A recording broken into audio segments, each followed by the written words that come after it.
Councillor Dominic, Vice Chair of the panel.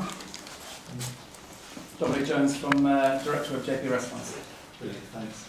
I'm going to start off by just looking through the terms of reference, within which we're working, and we're trying to keep it as close to that as we can. So, essentially, one, to consider what work the Department of the Environment is currently undertaking to help reduce the use of plastics in Jersey and to address the threat they pose to pollution to the environment and its wildlife.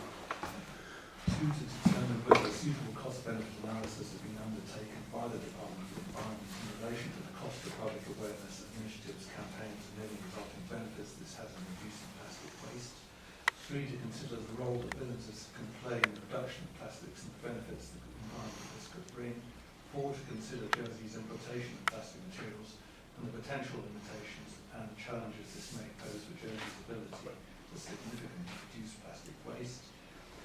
Five, to assess whether recycling initiatives in Jersey are fit for purpose, specifically plastics, and to identify what improvements can be made and what other initiatives could be introduced.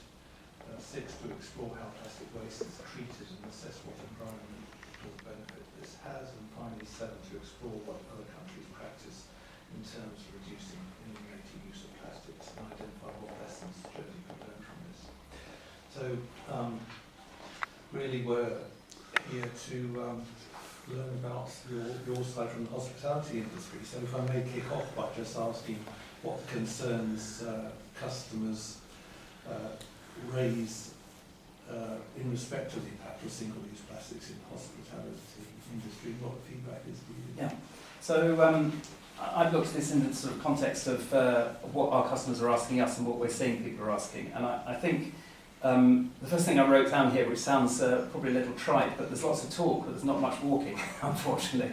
And I think that's understandable. Hopefully I can explain some of that and why it is. So first of all, there's certainly anecdotal evidence that it's very well received by customers. We reinvigorated our campaign in, we've had environmental initiatives in place for over 10 years in our business, but we woke up on January the 1st this year and really thought that it's something that we needed to do more about because of what was going on. And importantly, I think this is really important. As a business, we believe in it. It's not just that we think it's right for customers, because the cynicism will come through, I think, if you just do it for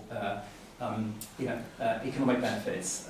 There are many economic benefits, and they can come through. There are also economic costs, but we do it because we believe in it and we think it's right. We feel as a business we're part, and I think every other business here should feel that we're part of living in the island and part of this of our whole society, and we need to do everything, whether it's living wage or looking at waste management or plastics. We have to work together to do that. And obviously, as a higher profile business, we get held up. Our customers expect better standards, I guess, than they do of the rest of the industry. Lots of anecdotal evidence that people are supportive of it. When we put out our social media campaign, which is our main way of communicating with customers here, we got very supportive comments, and we felt that it was a positive thing.